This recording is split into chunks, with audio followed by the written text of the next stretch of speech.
Malir J district and session जज जे रवैये ख़िलाफ़ हड़ताल कई वई। वकीलनि मुख्य दरवाज़ा बंद करे छॾिया, जंहिं सबबि ॿुधणियूं न थियूं।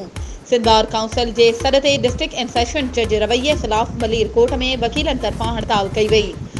वकीलनि अदालतुनि जा मुख्य दरवाज़ा बंद करे ईंदड़ साइलीन खे रोके छॾियो। हड़ताल सबबि केसनि जूं ॿुधणियूं बि न थी सघियूं।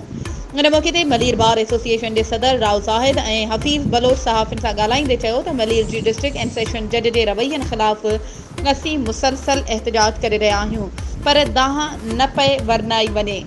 वकील अॻवाणनि चयो त जेसीं ताईं डिस्ट्रिक्ट एंड सेशन जज खे न हटायो वेंदो तेसीं ताईं एहतजाज जो सिलसिलो जारी रहंदो। वधीक ख़बरुनि ऐं अपडेट्स जे लाइ असांजे चैनल खे सब्सक्राइब कयो ऐं हा, बेल आइकन खे प्रेस करणु न विसारिजो त जीअं असांजी हर नई अचण वारी वीडियो तव्हां ताईं पहुची सघे।